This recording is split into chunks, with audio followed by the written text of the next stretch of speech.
Good day guys, and welcome to the Best Online Tutorials channel. In this video we're talking about how to edit images from Gemini in bulk.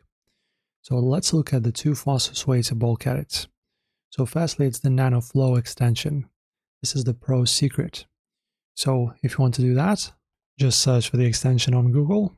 This is the one we're looking for, and as you can see now we can just install it and use this. And it allows you to upload a CSV file with your image URLs and a single global prompt. So you can just tell apply cinematic teal and orange grades to all these images, and it will process the entire queue automatically while you grab a coffee.